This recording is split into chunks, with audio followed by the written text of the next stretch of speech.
ഞങ്ങൾക്ക് അങ്ങനത്തെ, ഞാൻ ഒരു ദൈവവിശ്വാസിയല്ല ഒന്നാമത്തെ കാര്യം. പിന്നെ ഈ മര്യാദ പുരുഷോത്തമനായ രാമനെ ലൈക്ക് എന്നെ കുറിച്ച് എന്നെ സംബന്ധിച്ചിടത്തോളം ജയ് ശ്രീരാം വിളിക്കുന്നത് ഞാൻ കേട്ടിട്ടുള്ളത് ഒരാളെ കൊല്ലാൻ വേണ്ടിയിട്ടുള്ള ഇതിൽ മാത്രമാണ്. ഒരാളെ ഉപദ്രവിക്കാൻ വേണ്ടിയിട്ടൊക്കെ ഉപയോഗിക്കുന്നു. എനിക്ക് അതിനങ്ങനെ കാണാൻ പറ്റുള്ളൂ. കാരണം ഒരു ദൈവവിശ്വാസി ആകുന്നതും ആകാതിരിക്കുന്നതും ഒക്കെ വേടന്റെ ഇഷ്ടം. വേടൻ ജയ് ശ്രീറാം വിളി കേട്ടിരിക്കുന്നത് ഒരാളെ കൊല്ലാൻ വേണ്ടി മാത്രമാണ് എന്നാണ് പറയുന്നത്.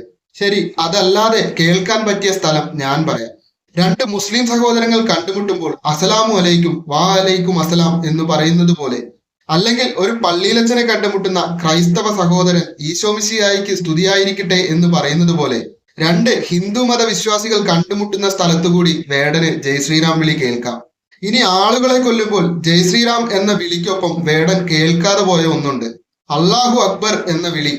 ആ വിളി കൂടി താങ്കൾ കേൾക്കാത്തിടത്തോളം കാലം, അല്ലെങ്കിൽ കേട്ടില്ല എന്ന് നടിക്കുന്നിടത്തോളം കാലം, ഒരു ചെവി കേൾക്കാത്ത പൊട്ടൻ എന്ന് താങ്കളെ വിശേഷിപ്പിക്കാൻ സാധിക്കും.